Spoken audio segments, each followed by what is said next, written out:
नमस्कार दोस्तों, साल 1686 British East India Company Mughal empire के खिलाफ जंग छेड़ देती है। उस वक्त गद्दी पर बैठे थे औरंगजेब और इस जंग को एक बहुत बड़ी बेवकूफी बताया जाता है क्योंकि ईस्ट इंडिया कंपनी की आर्मी मुगलों की आर्मी के कंपैरिजन में बहुत कमजोर थी, छोटी थी। तो ये कोई हैरानी की बात नहीं है कि बहुत ही आसानी से मुगलों ने ईस्ट इंडिया कंपनी को हरा दिया। इंडिया में मौजूद कंपनी की फैक्ट्रीज को जब्त कर लिया गया, ढेर सारे EIC के ऑफिशियल्स को अरेस्ट कर लिया गया और जो गवर्नर थे कंपनी के उस वक्त उन्हें घुटने टेकने पड़े औरंगजेब के सामने। इसके बावजूद भी करीब 300 सालों बाद ईस्ट इंडिया कंपनी ने, इसे एक फॉरेन कंपनी ने पूरे इंडियन सब कॉन्टिनेंट पर अपना कब्जा जमा लिया। आज जितनी भी बड़ी से बड़ी कंपनीज आपके दिमाग में आती हैं, एप्पल, गूगल, फेसबुक, ये ईस्ट इंडिया कंपनी इन सारी कंपनी से ज्यादा बड़ी बन गई थी और ज्यादा ताकतवर भी। कैसे पॉसिबल हो पाया है, आइए समझने की कोशिश करते हैं आज के इस वीडियो में।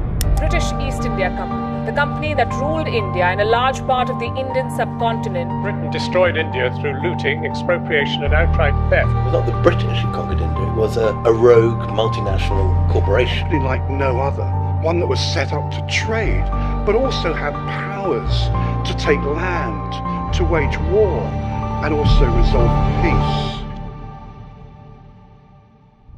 हमारी कहानी की शुरुआत होती है दोस्तों साल 1600 में, जब ईस्ट इंडिया कंपनी की स्थापना करी जाती है कुछ मर्चेंट्स के द्वारा। ये एक जॉइंट स्टॉक कंपनी थी, यानी इसका बिजनेस शेयर होल्डर्स के द्वारा ओन किया जाता था और शुरुआत में इसके सिर्फ 125 शेयर होल्डर्स थे जिन्होंने साथ में मिलकर 70,000 पाउंड रेज किया एज कैपिटल। इस कंपनी को बनाने के पीछे मकसद था मसालों की ट्रेडिंग करना, स्पाइसेस में ट्रेडिंग करना, साउथ ईस्ट एशिया के स्पाइस आइलैंड्स में जाकर। अगले साल 1601 में ईस्ट इंडिया कंपनी अपने पहले सफर पर निकलती है और इंडोनेशिया में जाकर 2 फैक्ट्री सेटअप करती है। उस जमाने में इंडोनेशिया के इन आइलैंड्स पर ऑलरेडी स्पेनिश और पोर्चुगीज ट्रेडर्स काम करने लग रहे थे। साथ ही साथ डच ट्रेडर्स ने भी रिसेंटली उसी रीजन में ट्रेडिंग शुरू करी थी। ये डच कंपनी इंग्लिश कंपनी के कंपैरिजन में ज्यादा प्रॉफिटेबल निकलती है, इनके पास ज्यादा पैसा होता है और बेहतर आर्मी भी होती है। समय के साथ साथ ये उस एरिया में डोमिनेंट पावर बन जाते हैं और British East India Company realise करती है कि हमें अपना धंधा कहीं और करना पड़ेगा, इन डच लोगों ने हमारे लिए कोई जगह नहीं छोड़ी। कॉन्फ्लिक्ट अवॉइड करने के लिए ये और जगहें ढूंढते हैं और इनकी नजर इंडिया पर पड़ती है। इंडिया में भी बहुत से स्पाइसेस और टेक्सटाइल्स थी। तो साल 1608 में EIC के मर्चेंट्स इंडिया पहुंचते हैं और लैंड करते हैं आज के दिन के गुजरात में सूरत शहर पर। देश पर मुगलों का राज था और मुगलों की जो आर्मी थी 4 मिलियन आर्म्ड लोगों की आर्मी थी, बहुत ही ताकतवर थी। कंपनी के ऑफिशियल्स जानते थे कि इनसे लड़ने का कोई फायदा नहीं है, यहाँ पर दोस्ती बनाने की कोशिश करते हैं ताकि ये लोग हमें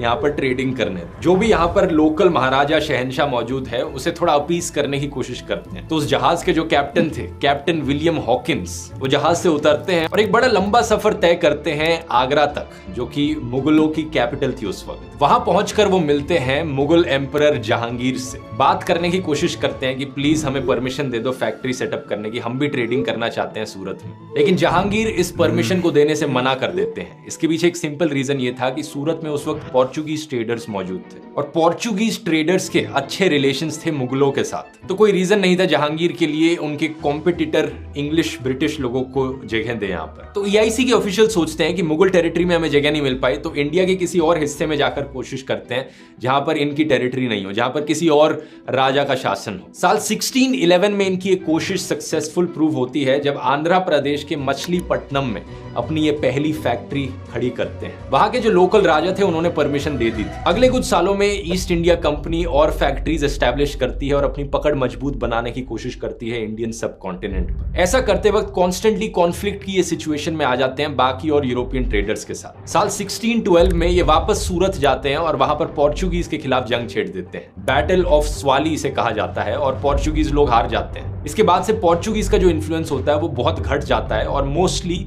गोवा के आसपास तक रिस्ट्रिक्ट रह जाता है। ईस्ट इंडिया कंपनी सबसे बड़ी खिलाड़ी बन जाती है इंडियन सब कॉन्टिनेंट की। इस जीत के कुछ ही टाइम बाद साल 1615 में ईस्ट इंडिया कंपनी रिक्वेस्ट करती है इंग्लिश किंग जेम्स I को कि इस बारी वो अपनी तरफ से एक रॉयल रिप्रेजेंटेटिव भेजे मुगल राजा को। अगर वो कोशिश करेंगे तो शायद इस बारी ये मुगल शहंशाह मान जाएंगे। तो इंग्लिश क्राउन की तरफ से सर थॉमस रो को भेजा जाता है जो कि एक डिप्लोमेट होते हैं। ये वो कर दिखाते हैं जो हॉकिंस नहीं कर पाए थे। जहांगीर से जब ये मिलते हैं तो को कई बड़े बड़े शानदार तोहफे देते हैं और जहांगीर उन तोहफों को देखकर इंप्रेस हो जाते हैं और इसीलिए जहांगीर एक शाही फरमान इशू करते हैं, एक रॉयल ऑर्डर जो कहता है कि इंग्लिश लोगों को अब परमिशन दी जाती है कि सूरत में अपनी वो फैक्ट्रीज बना सके। इतना ही नहीं, कुछ एक्सक्लूसिव राइट्स भी दे दिए जाते हैं ईस्ट इंडिया कंपनी को कि कुछ टेरिटरीज में सिर्फ ईस्ट इंडिया कंपनी ही ट्रेडिंग कर सकती है और इसके बदले एक एनुअल पेमेंट उन्हें देनी पड़ेगी मुगल शहंशाह को। इसके बाद ईस्ट इंडिया कंपनी की फैक्ट्री फाइनली जाकर खड़ी होती है सूरत में और अगले कुछ दशकों में कई और फैक्ट्रीज एस्टैब्लिश करी जाती है। मद्रास, अहमदाबाद, बॉम्बे, आगरा, पटना।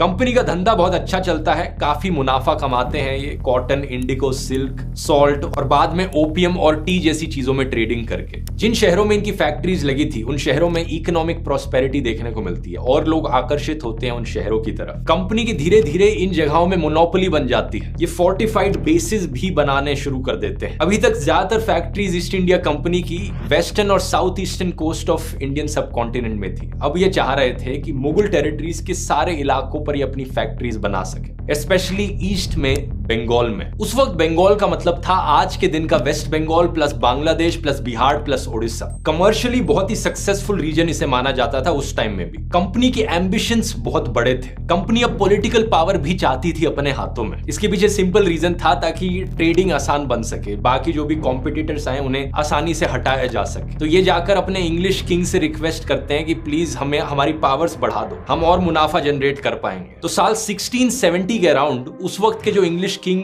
चार्ल्स II थे वो ईस्ट इंडिया कंपनी को राइट्स दे देते हैं कि अब ईस्ट इंडिया कंपनी टेरिटरीज को भी एक्वायर कर सकती है, पॉलिटिकल पावर अपने हाथ में रख सकती है, पैसे की मिंटिंग कर सकती है, अपनी टेरिटरीज में सिविल और क्रिमिनल ज्यूरिसडिक्शन ओवरसी कर सकती है। इतना ही नहीं, अपनी एक प्राइवेट आर्मी भी रख सकती है, अलायंसेस भी बना सकती है और जंग भी छेड़ सकती है। आज के दिन ये सुनने में बहुत ही अनबिलीवेबल लगता है, क्योंकि आज के दिन जब भी हम कंपनीज को सोचते हैं कि एप्पल, गूगल, फेसबुक जैसी कंपनीज है, क्या आप इमेजिन कर सकते हो कि इन कंपनीज के पास इतनी पावर आ जाए कि अपनी खुद की प्राइवेट आर्मी रखने लग जाए, अपना खुद का जस्टिस सिस्टम बनाने लग जाए, खुद के पैसे की प्रिंटिंग करने लग जाए और बाकी और देशों के साथ जंग पर भी चले जाए। थैंकफुली आज के दिन ऐसा पॉसिबल नहीं हो सकता, लेकिन उस वक्त इंग्लिश मोनार्की ने ईस्ट इंडिया कंपनीज को ये पावर दे दी। इसका मतलब ये था कि अब इंपीरियलिज्म की एक एजेंट बन सकती थी। साल 1682 में EIC नेगोशिएट करने की कोशिश करती है उस वक्त के बंगाल के मुगल गवर्नर के साथ, शाइस्ता खान। कंपनी चाहती है कि गवर्नर एक शाही फरमान इशू करे कि बंगाल में भी आसानी से ट्रेडिंग करना अलाउड हो।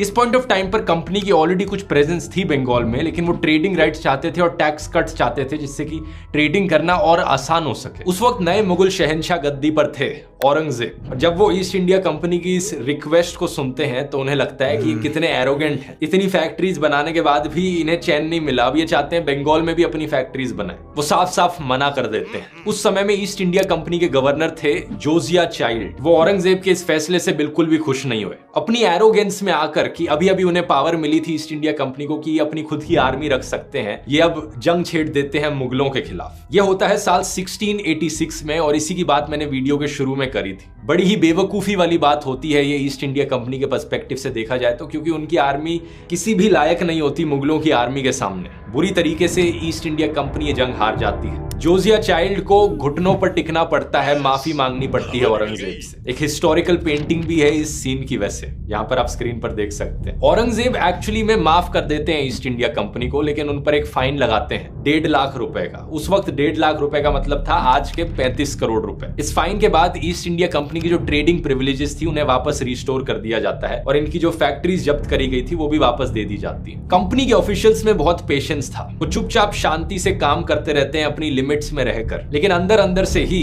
वो सही मौके का इंतजार कर रहे होते हैं। एक ऐसा मौका मिले जब हम बंगाल में भी अपनी फैक्ट्रीज बना पाएं और बंगाल पर अपनी पकड़ मजबूत कर पाएं। मौका इन्हें मिलता है साल 1707 में जब औरंगजेब का देहांत हो जाता है। औरंगजेब के मरने के बाद मुगल एम्पायर बड़ा कमजोर पड़ जाता है। कॉन्स्टेंटली पावर स्ट्रगल्स देखने को मिलते हैं। इन फाइटिंग होती है मुगलों के बीच में कि कौन गद्दी पर बैठेगा, सब एक दूसरे से लड़ने लगते हैं और ऐसे में जो लोकल नवाब्स थे, जो लोकल राजा थे और जमींदार थे, वो अपने अपने रीजन्स पर अपना खुद का कंट्रोल जमा लेते हैं, मुगल एम्पायर से अलग हो जाते हैं। वैसे दोस्तों, मुगल एम्पायर के बारे में अगर आप और डिटेल में जानना चाहते हैं तो कुकू FM पर ये वाली ऑडियो बुक मैं आपको जरूर रेकमेंड करूंगा। ऑलमोस्ट हर टॉपिक पर आपको ऑडियो बुक मिलेगी। Self help, history, geography, finance, और इसकी आमतौर पर कॉस्ट होती है 399 रुपीज पर ईयर। लेकिन अगर आप कूपन कोड ध्रुव 200 इस्तेमाल करेंगे तो आपको 200 रुपीज ऑफ मिलेंगे। साल भर के लिए आपके लिए कुकू एफएम की कॉस्ट सिर्फ 199 रुपीज पड़ेगी। लिंक इसका नीचे डिस्क्रिप्शन में मिल जाएगा, जाकर चेकआउट कर सकते हैं। और अब टॉपिक पर वापस आते हैं। इसी समय के बाद मराठास, राजपूत्स, जाट्स, रोहिलास, ये सब एज रीजनल पावर्स उभर कर आते हैं। मराठा एम्पायर की शुरुआत एक्चुअली कई साल पहले ही हो चुकी थी और औरंगजेब के टाइम में भी मराठास एक्चुअली में मुगलों के लिए खतरा थे। 1680 और 1758 के बीच में कई मराठा मुगल वॉर्स लड़ी गई, लेकिन औरंगजेब के मरने के बाद मराठास ने आसानी से मुगलों की फोर्सेस को हराया और अपनी टेरिटरी को नॉर्थ में एक्सटेंड कर लिया। इसी बीच मुगलों को एक नया खतरा आता है पर्शियंस से। साल 1739 में Persian ruler Nadir Shah India पर हमला करते हैं और बहुत सा खजाना लूट कर वापस चले जाते हैं। इसकी बात मैंने कोहिनूर वाले वीडियो में भी करी थी। फिर कुछ साल बाद 1748 में अहमद शाह दुर्रानी जो अफगान रूलर थे वो मुगल टेरिटरी में इन्वेड करते हैं। मुगल फोर्सेस राजपूत्स और सिख्स के साथ मिलकर नादिर शाह को हरा देती है। लेकिन मुगल एम्पायर में फाइनेंशियल प्रॉब्लम्स भी देखने को मिलती हैं इतनी सारी वॉर्स लड़ने के बाद। जो रीजनल गवर्नर्स अपना पोर्शन रेवेन्यू पे कर रहे थे सेंट्रल मुगल सरकार को, वो पे करना बंद कर देते हैं और इंडियन सब कॉन्टिनेंट डिसेंट्रलाइज हो जाता है अलग अलग रीजन्स। इन सब के बीच ईस्ट इंडिया कंपनी अपने आप पर फोकस कर रही थी। वो नई टेक्नोलॉजी में इन्वेस्ट कर रही थी, नई फैक्ट्रीज खड़ी कर रही थी और ग्रेट ब्रिटेन से और लोगों को बुलाया जा रहा था जो आर्मी के लोग थे कि आओ ईस्ट इंडिया कंपनी की प्राइवेट आर्मी का हिस्सा बनो। अपनी प्राइवेट आर्मी को और मजबूत कर रही थी। बहुत से लोकल इंडियंस को भी एक्चुअली में ट्रेनिंग देनी शुरू कर दी थी ईस्ट इंडिया कंपनी ने और पैसे के लिए लोकल इंडियंस भी काम कर लेते थे ईस्ट इंडिया के लिए और आर्मी का हिस्सा बन जाते थे। ये इंडियंस जो ईस्ट इंडिया कंपनी की आर्मी का हिस्सा थे इन्हें सिपॉयस करके बुलाया जाता था। इसी समय के बीच जैसे जैसे ये नए मुगल राजा गद्दी पर आ रहे थे, जा रहे थे, ईस्ट इंडिया कंपनी प्रेशर बनाकर रख रही थी, अपनी कोशिश जारी रख रही थी कि हमें ट्रेडिंग प्रिविलेजेस दी जाएं बंगाल में। नेगोशिएट करने की कोशिश करती नए राजाओं के साथ, मैनिपुलेट करने की कोशिश करती उन्हें और फाइनली जाकर साल 1717 में उस वक्त के मुगल एम्परर फारूक सियर ने एक फरमान जारी कर दिया कि tax free monopoly trading rights दिए जाएं ईस्ट इंडिया कंपनी को बंगाल में। इतना ही नहीं, इन नए कानूनों के अकॉर्डिंग ईस्ट इंडिया कंपनी एक दस्तक भी इशू कर सकती थी। एक तरीके का ट्रेड परमिट था ये, जिससे सारी कस्टम ड्यूटीज और ट्रांजिट ड्यूटीज वेव ऑफ करी जा सकती थी ईस्ट इंडिया कंपनी के सामान पर। कंपनी के लिए ये चीज एक बहुत बड़ी जीत थी। ना सिर्फ इन्हें बंगाल में फैक्ट्रीज एस्टेब्लिश करने की परमिशन मिल पाई, बल्कि इन्होंने इस दस्तक सिस्टम को अपने पर्सनल गेन के लिए इस्तेमाल करना शुरू कर दिया। इस स्पेशल ट्रेड परमिट की मदद से ये कोई टैक्सेस नहीं पे करते थे और इसका मतलब ये था कि जो भी रेवेन्यू बंगाल से आने लग रहा था मुगल हुकूमत के लिए, वो रेवेन्यू चला गया। फाइनेंशियल प्रॉब्लम्स और ज्यादा बढ़ गई मुगल एम्पायर के लिए। कुछ महीनों बाद साल 1717 में ही जो फॉर्मर मुगल गवर्नर रहे थे बंगाल के, मुर्शिद कुली खान, उन्होंने कहा बाढ़ में जाए ये मुगल एम्पायर, ये बंगाल जो है ये मेरे कंट्रोल में है और अब मैं पूरे बंगाल का नवाब बन जाता हूँ। मुर्शिद कुली खान ने देखा कि एक्चुअली में EIC यहाँ पर क्या खेल खेलने लग रही है और इन्होंने EIC से जाकर कहा कि ये सब नहीं चलेगा, तुम्हें अपना टैक्स तो पे करना ही पड़ेगा। EIC ऑफिशियल्स का कहना था कि ये बड़ी अनफेयर डिमांड है, ये सही नहीं है हमारे साथ जो हो रहा है, ये बंगाली नवाब अपने आप को क्या समझ रहे हैं। और फिर ईस्ट इंडिया कंपनी ने डिसाइड किया कि इन्हें लोकल पॉलिटिक्स में इन्वॉल्व होना पड़ेगा अपने फायदे के लिए। अब कहानी में आगे बढ़ने से पहले दोस्तों हमें यह समझना जरूरी है कि इस समय के दौरान, जिस समय मुगल एम्पायर धीरे धीरे कमजोर पड़ रहा था, इंडिया में कई सारी चीजें साथ साथ हो रही थी। ब्रिटिश ईस्ट इंडिया कंपनी के जो और यूरोपियन कॉम्पिटिटर्स थे जैसे कि डच और डैनिश, वो भी इस चीज का फायदा उठा रहे थे कि मुगल एम्पायर कमजोर पड़ रहा है। वो भी इंडियन सब कॉन्टिनेंट में आकर अपना धंधा चला रहे थे। इसी बीच फ्रेंच यहाँ पर नए खिलाड़ियों की तरह उभर कर आए जो इंडिया में एंटर किए। ये सारी यूरोपियन पावर्स अपना इन्फ्लुएंस एक्सपैंड करना चाह रही थी और इंडिया की टेरिटरी पर अपना कब्जा जमाना चाह रही। तो जाहिर सी बात है ब्रिटिश ईस्ट इंडिया कंपनी भी यही करना चाह रही थी। फ्रेंच ने बड़ी जल्दी से अपना इलाका जमाया इंडिया में जब उन्होंने कॉलोनीज एस्टैब्लिश करी पौंडीचेरी में और बंगाल में चंद्रनगौर में। मिड 1700s तक ब्रिटिश और फ्रेंच ये दो डोमिनेंट यूरोपियन पावर्स बन चुकी थी इंडियन सब कॉन्टिनेंट में। अर्ली 1740s में एक फ्रेंच लीडर थे जोसेफ फ्रांसवा डुप्लेक्स। ये फ्रेंच इंडियन टेरिटरीज के गवर्नर जनरल थे और ये चाहते थे इंडिया में एक फ्रेंच एम्पायर बनाना। जैसे जैसे इन बाकी यूरोपियन ताकतों की मोटिवेशंस बदली, ईस्ट इंडिया कंपनी की भी मोटिवेशंस बदली। फ्रांस और ब्रिटेन के बीच में ऑलरेडी काफी दुश्मनी थी। 1740 और 1748 के बीच में इन्होंने वॉर ऑफ ऑस्ट्रियन सक्सेशन लड़ी थी यूरोप में। इसके कुछ ही टाइम बाद 1756 में एक 7 years वॉर लड़ी गई इन दोनों कंट्रीज के बीच में।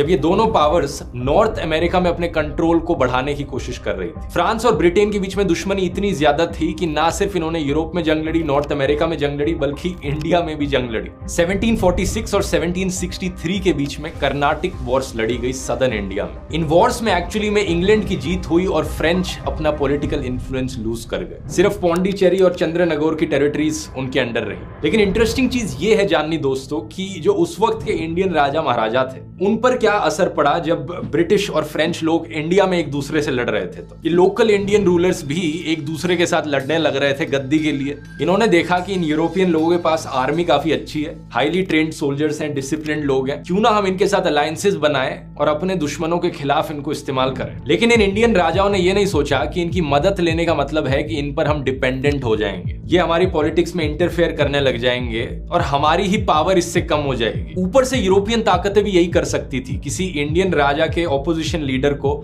थोड़ी रिश्वत दी, उसके पीछे अपनी आर्मी भेजी, उसे गद्दी पर बिठाया और अपना पपेट रूलर बना लिया। ठोस एग्जांपल से समझते हैं, अपनी बंगाली नवाब्स और ईस्ट इंडिया कंपनी की कहानी पर वापस आते हैं। साल 1756 में सिराज उद दौला बनते हैं बंगाल के नए नवाब। जैसा मैंने वीडियो में पहले बताया था, east India company constantly in nawabs की अथॉरिटी को डिसरिस्पेक्ट कर रही थी, मुर्शिद कुली खान के टाइम से। लेकिन सिराज उद दौला ने सोचा कि बस बहुत हुआ, मैं और नहीं सह सकता है। सिराज उद दौला अपनी आर्मी को लेकर गए, कैलकाटा में मार्च किया इन्होंने और बंगाली कैपिटल मुर्शिदाबाद में फोर्ट विलियम पर हमला बोल दिया। ये ईस्ट इंडिया कंपनी का एक फोर्ट था। इन्होंने कई 100 ब्रिटिश ऑफिसर्स को जेल में बंद कर दिया और मेजॉरिटी ब्रिटिश ऑफिसर्स उनमें से मारे गए एक्चुअली में, क्योंकि उन्हें एक बहुत ही छोटी सी जेल के अंदर बंद किया गया था। इस इंसिडेंट को कहा जाता है black hole tragedy of Calcutta. British को ये देखकर बहुत गुस्सा आया। उन्होंने ठान ली कि किसी भी हालत में वो सिराज उद दौला को सत्ता से हटाकर रहेंगे। यहां पर इन्होंने उन टैक्टिक्स का इस्तेमाल किया जो इन्होंने कर्नाटिक वॉर्स के दौरान सीखी थी। इन्होंने सोचा कि नवाब के ऑपोजिशन में जो राइवल्स हैं, हम उनका इस्तेमाल करेंगे नवाब को गद्दी से हटाने में। बात क्या थी, सिराज उद दौला को गद्दी पर देखकर हर कोई खुश नहीं था।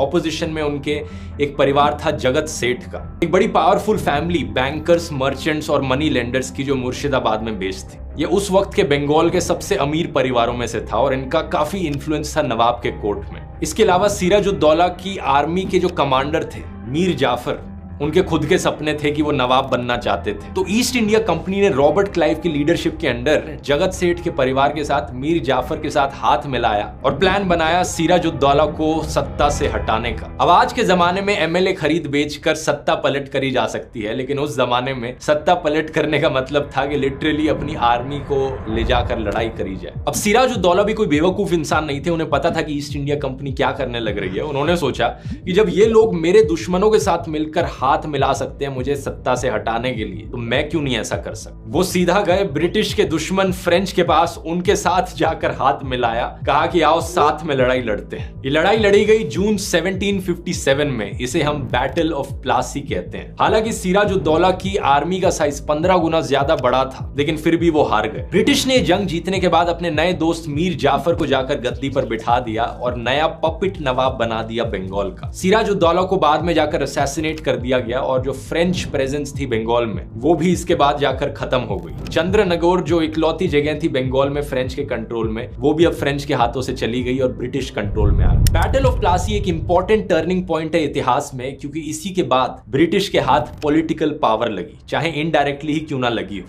कुछ सालों बाद जाकर जो इन्होंने अपना पपिट नवाब बिठाया था मीर जाफर, उसकी भी डिसएग्रीमेंट्स होने लगी ईस्ट इंडिया कंपनी के साथ। ब्रिटिश ने जितनी उम्मीद लगाई थी उतना पपिट नहीं बन रहा था ये नवाब। इसने एक्चुअली में जाकर डच ईस्ट इंडिया कंपनी के साथ अलायंस करी, ये कोशिश करी कि किसी तरीके से ईआईसी को हरा दिया जाए और ये इन्हें बाहर निकाला जाए यहाँ से। ईस्ट इंडिया कंपनी को जैसे ही इसकी भनक पड़ी, उन्होंने मीर जाफर को गद्दी से हटाया और उसके सन इन लॉ मीर कासिम को नया नवाब बना दिया बंगाल का। एक बार फिर से कंपनी की ये उम्मीद थी कि ये पपिट नवाब बनेगा, हमारे इशारों पर नाचेगा। कासिम बंगाल के नए नवाब बने 1761 में, लेकिन हमेशा की तरह इनके भी डिसएग्रीमेंट्स हुए ईस्ट इंडिया कंपनी के साथ। इन्होंने देखा कि ये कंपनी कैसे अपनी पावर्स का मिसयूज करने लग रही है। इन्होंने डिसाइड किया कि बहुत हो गया, अब मैं भी ब्रिटिश से आजादी चाहता हूं। तो 1763 में एक्चुअली में अपनी आर्मी को ले गए ब्रिटिश फोर्सेस के साथ जंग पर, लेकिन इस पॉइंट ऑफ टाइम तक ब्रिटिश फोर्सेस बहुत ताकतवर बन चुकी थी। उन्होंने मीर कासिम को हरा दिया। ब्रिटिश ने फिर मीर कासिम को गद्दी से हटाया और मीर जाफर को दोबारा से बुलाया कि भाई तुम दोबारा से आ जाओ, हम तुम्हें दूसरा मौका दे रहे हैं, नवाब की गद्दी पर बिठा रहे हैं, लेकिन इस बारी ढंग से पपिट रूलर बने रहना।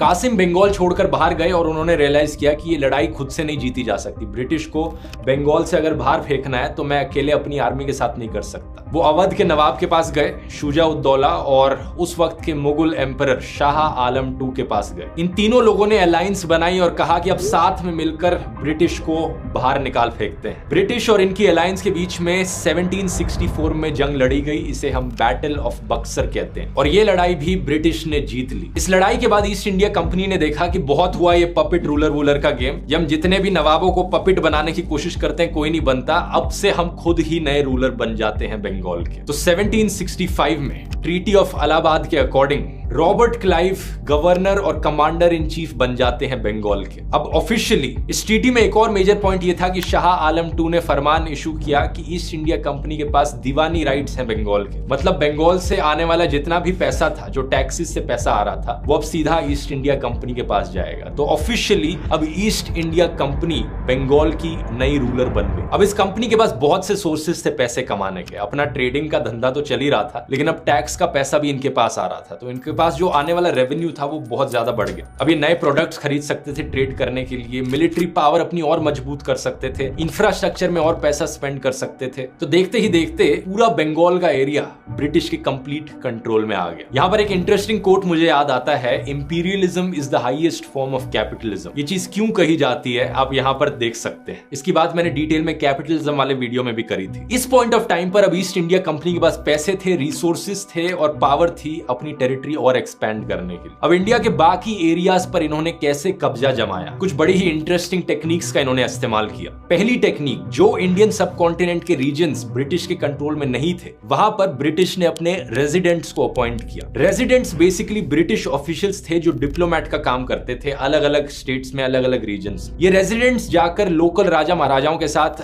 फ्रेंडली होने की कोशिश करते थे, अलायंस बनाने की कोशिश करते थे। जो राजा महाराजा इनके साथ फ्रेंडली हो जाता था, उनको ये एडवाइस देते थे कि पॉलिटिक्स कैसे करी जाए। लोकल पॉलिटिक्स में इंटरफेयर करने की कोशिश करते थे इनडायरेक्टली। दूसरी टेक्निक, जो बाकी स्टेट के लोकल राजा थे, ईस्ट इंडिया कंपनी उन्हें प्रेशराइज करती थी कि वो ईस्ट इंडिया कंपनी के साथ एक सब्सिडरी अलायंस में चले जाए। इस सब्सिडरी अलायंस एक बड़ा ही इंटरेस्टिंग सिस्टम था। इस अलायंस के अनुसार ये लोकल राजा अपनी खुद की आर्मी नहीं रख सकते थे, खुद की लड़ाइयां नहीं लड़ सकते थे। इंस्टेड ईस्ट इंडिया कंपनी उनके बिहाफ पर अपनी एक आर्मी तैयार करेगी, और इस आर्मी को तैयार करने के लिए वो लोकल राजा ईस्ट इंडिया कंपनी को पे करेंगे। तो उनके पर्सपेक्टिव से देखा जाए तो उनके पैसे बच रहे हैं, उन्हें अपनी आर्मी मेंटेन नहीं करनी पड़ रही। लेकिन ईस्ट इंडिया कंपनी के पर्सपेक्टिव से देखा जाए बड़ी ही चालाक मूव थी। अगर उन लोकल राजाओं के पास कोई आर्मी नहीं होगी तो कभी भी हमसे वो लड़ नहीं पाएंगे, ऊपर से हमें एक्स्ट्रा पेमेंट भी यहाँ पर मिलने लग रही। अगर वो लोकल राजा महाराजा लोग एक्चुअली में ये पेमेंट नहीं पे कर पाते ईस्ट इंडिया कंपनी को किसी भी रीजन की वजह से, तो उनकी टेरिटरी का कुछ एरिया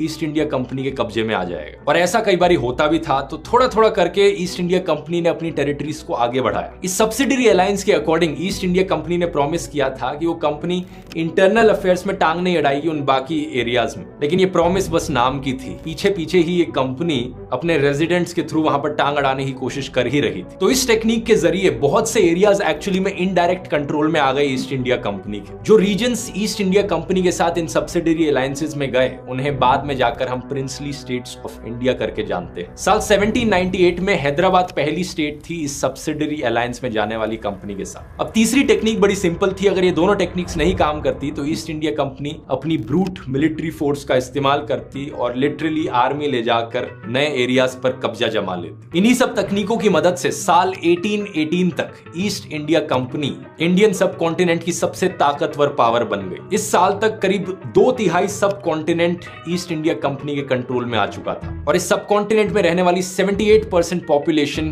EIC के रूल के अंडर रहने लग रही थी। बाद में जाकर बाकी बचे कुछ एरियाज पर भी कंट्रोल जमाने के लिए एक चौथी टेक्निक का इस्तेमाल किया गया, द डॉक्ट्रिन ऑफ लैप्स। इसे इंट्रोड्यूस किया गया था साल 1847 में EIC ऑफिशियल्स के द्वारा और सबसे बड़े तरीके से इसे इन्फोर्स किया गया लॉर्ड डलहौजी के द्वारा 1848 और 1856 के बीच में। इस डॉक्ट्रिन के अनुसार अगर किसी इंडियन राजा का देहांत हो जाता था और कोई नेचुरल मेल हायर नहीं होता था उनका, तो वो किंगडम ऑटोमेटिकली लैप्स कर जाएगा और ईस्ट इंडिया कंपनी की टेरिटरी का हिस्सा बन जाएगा। बहुत से फेमस शहर एक्चुअली में इस डॉक्ट्रिन की मदद से ही ब्रिटिश के कब्जे में आए। 1848 में सतारा, 1852 में उदयपुर, 1853 में नागपुर, 1854 में झांसी और फाइनली 1856 में अवध। इन सारी टेक्निक्स के अलावा ईस्ट इंडिया कंपनी में एडमिनिस्ट्रेटिव रिफॉर्म्स भी बड़ी तेजी से होने लग रहे थे। नहीं तो इतने बड़े एरिया पर रूल जमाना इससे पहले कई राजा महाराजाओं ने कर लिया था, लेकिन वो सस्टेन नहीं कर पाए थे उस रूल को। कंपनी कॉन्स्टेंटली रिफॉर्म्स करती गई ताकि आसानी से रेगुलेट कर पाए वो देश की अलग अलग टेरिटरीज को। For example regulating act of 1773